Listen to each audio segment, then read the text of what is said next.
Hi, welcome to the show. I'm Vikram, and I'll be your host on this episode of Claiming Space. If you're not familiar with the Kessel effect, it is a scenario where, as the density of objects in the lower Earth orbit increases, the probability for collisions between them becomes higher, and thus causes a cascading effect where each collision generates more space debris that increases the likelihood of further collisions, snowballing more collisions, and more space debris. The movie Gravity depicts this to a point. Similarly, a collision of irresponsible plastic use dumping in waterways around the world and combine that with ocean currents have created a snowballing effect, which has resulted in the Pacific garbage patches. Today we'll be talking to Dr. Sarah-Jeanne Royer. Sarah is an oceanographer and currently doing a post-doctorate on marine debris at the International Pacific Research Center at the University of Hawaii. Her research focuses on the effects of plastics in the ocean to marine life, more specifically the links to the pathways and fate of marine debris and plastic pollution in the ocean. Her goal is to pursue plastic research to better understand the degradation and fragmentation processes of plastics and its fate in the ocean and around the islands of Hawaii. Her ultimate goal is for policymakers to use this data from scientists and volunteers to design better laws and legislation and policy to reduce plastic production and consumption. In addition, she was the first ever female sergeant in the 1st French-Canadian Regiment of the Canadian Army for 13 years and participated in 2 missions in Kabul and Kandahar in Afghanistan on international development. So, let's go ahead and start the show. Welcome to the show. So before we start, I was wondering if maybe I could ask you to tell the audience a bit about you and your research. Absolutely. So my name is Sarah-Jeanne Royer. I'm French-Canadian, and I've been working on plastic pollution and also plastic degradations for almost 5 years now. So my main interest basically started when I was doing my PhD in Barcelona in Spain. And I started being worried about seeing garbage along the beaches in front of my institute. And I started this group where we would go run every second day and pick up plastic trash from the beach itself. So to prevent the pieces of trash basically to go into the ocean. So now it's called plugging. It got a name now, but I've been doing this for almost 10 years now. So I started being close to the issue at that time. And after my PhD in Barcelona, I joined the University of Hawaii, so the Center for Microbial Oceanography Research and Education. And this was my first postdoctorate. And this is where we made the discovery that plastic emits greenhouse gases in the environment. Okay.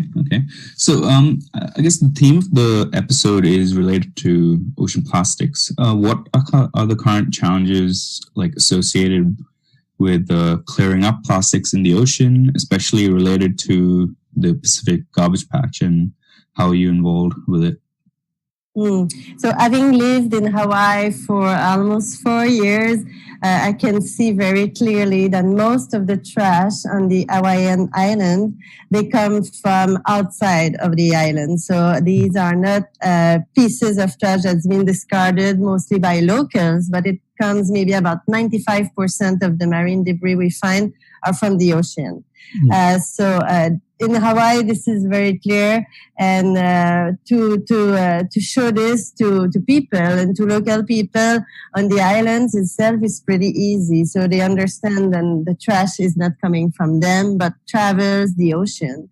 And at the center where I've been working for a little bit more than 1 year at the International Pacific Research Center, still at the University of Hawaii, with Nikolai Maximenko, we are trying to understand the transportation of marine debris in the ocean.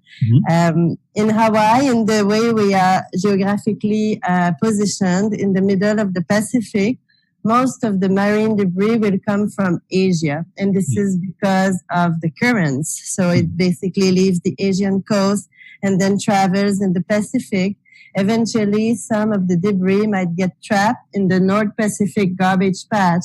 And the debris over there can stay trapped for many, many years and starts degrading. And then eventually, when we have high wind episodes and when we have storms, the plastic in the North Pacific garbage patch will get spitted out, and eventually some of it will end up on the coastlines of the Hawaiian Islands. So we are very interested in the processes and the physical oceanography behind it.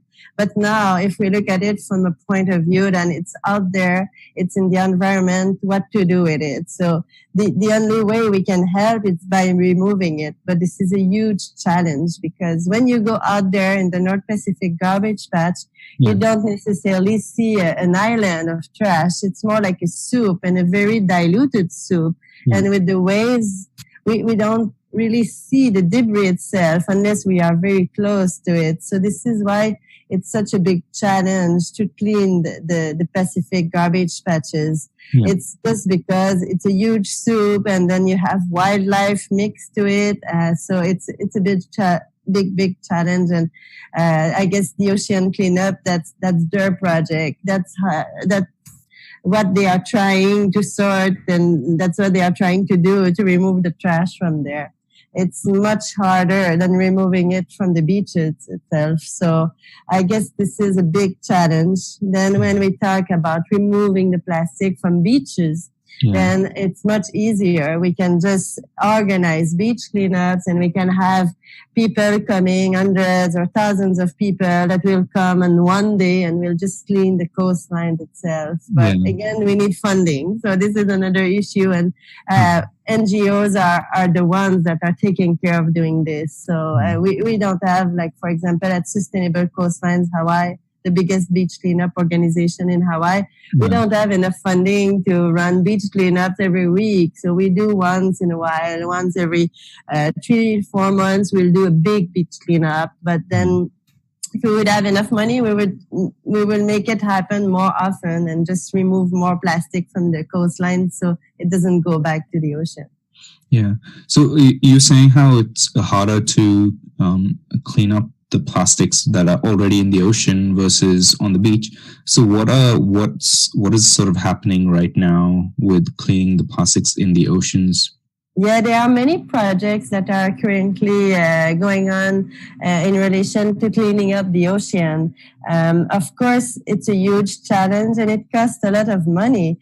And it's not as easy as cleaning up beaches. So, of course, the ocean cleanup is the biggest project. But then you have some projects that are smaller, at a smaller scale. You have the Mantra project and different types of instruments that people are trying to put in the water. And these instruments are meant to be cleaning up the ocean and picking up the trash and then either making eco-diesel fuel or either keeping the trash to go to recycling. So I guess there are many small-scale projects, but then I really think we need a big one that will make a difference. But then the technology is not ready yet to make this happen. So what kind of technology do you think would need to be ready to deal with like a big project? I wish I know. Yeah, I mean, the ocean cleanup, they spent a lot of money on the project and a lot of time, and they have many people that are currently helping design the project. I think it's a great idea, but again, it's never been tried before. It's the rough conditions of the ocean that they have to be exposed to. So, I mean, if this is not working, what's the next step? I guess in terms of making a difference and picking up trash, maybe it's better to focus in the rivers that are bringing the plastic to the ocean, the streams, cleaning up the coastline, helping cleaning up all this single-use plastic that Asia has been having problem dealing with. in the last decades or so. So cleaning up the ocean is a big challenge, and it's a very expensive mission. So they are very courageous. I know it's not easy. I know many people are saying that maybe this is not the right thing to do, but still they are trying, they are out there, and they are just giving their best to make this happen. So I truly wish them the best. Yeah. So can like say technology or like space be a solution? Like for example, can you use remote sensing to track the plastic around oceans? Yeah, I guess for me, as a scientist, I would love to know how much plastic is out there, is currently floating, the type of debris, the surface area, the weight of it.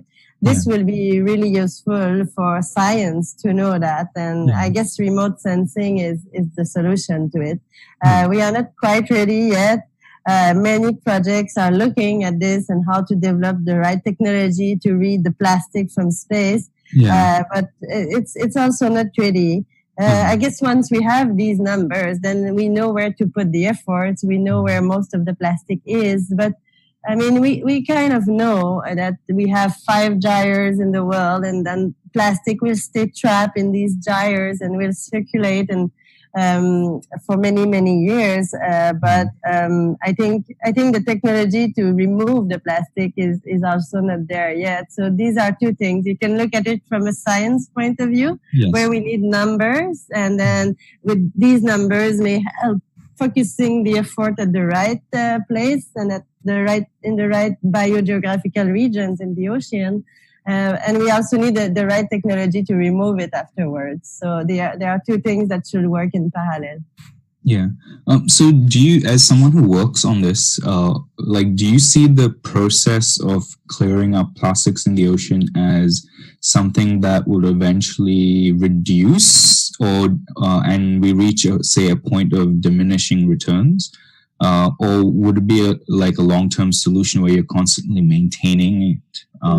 At a point of time, for example, you clear most of it, and then for the long term, you're looking at just clearing it little bits up.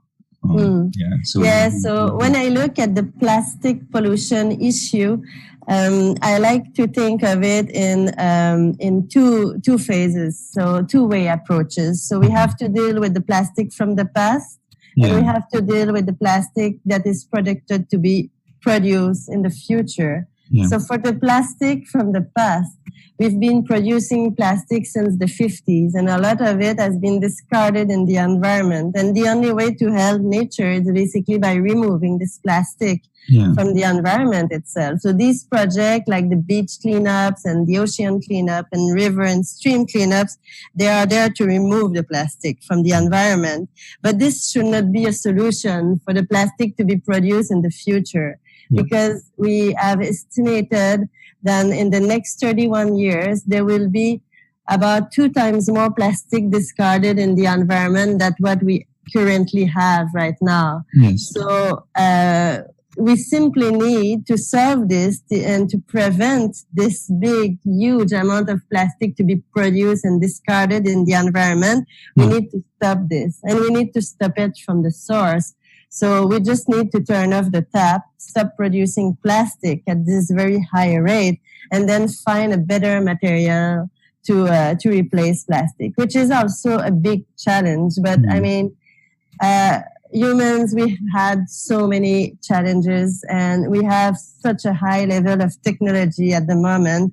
Then I'm sure there are solutions to create a material that nature will be able to better cope with, and that could eventually replace plastic. How confident are you with the technology behind bioplastics, like bioplastic resins, based on plants, I guess? Bioplastic is certainly an improvement. Now, if we make bioplastic, we should not get food and think that the plastic will just get degraded like that in the ocean, because the plastic has been created, of course, to eventually degrade. But this type of plastic needs conditions that the ocean right now cannot afford to degrade it at a fast rate. It's not like an apple that will degrade. still takes a little bit of time, and you need the right facilities at the moment to be able to degrade this plastic. But it's a step forward. It's a good thing. It's a good thing to think about options and to try making a better material for the environment. But I don't think we are quite there yet. Okay.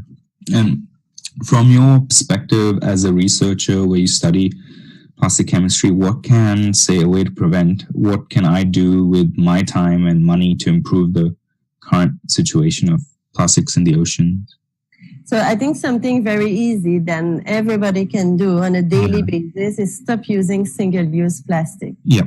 Single-use plastic it's a huge fraction of the plastic we find in the environment. Yeah. And this fraction could be stopped very easily if people will be a little bit more caring and will change their habits on a daily basis. So in the morning when you leave home, you always have your key and your wallet. Yeah. So why not having your reusable bottles, bag, and straw and utensils? It's very easy, and I guess the products that are now available on the market, they are so pretty, much prettier than a plastic cup. So I think the fashion is there. I think the items are out there. They are not very expensive, and it's just a way of living. So people, they need to change their habits and just make sure to pass on the words and just influence people around them, their kids, their parents, etc. Yeah, so including that coffee cup or that takeaway cup, just get like your own that's like either ceramic or glass. Absolutely. I mean, there are so many products available to replace these ugly single-use plastic items. Why not just using it and just care a little bit for the environment? Because the plastic bottle that you use for 10, 12 minutes, it's been designed to degrade, to take a very long time to degrade. And I find it very counterintuitive. We create a product that takes hundreds of years to degrade, and we use it only for a few minutes. So for me, it really doesn't make sense. Why not using something on a daily basis, and a bottle made out of stainless steel or of glass will last forever, and they look so good. So why not using them? Yeah.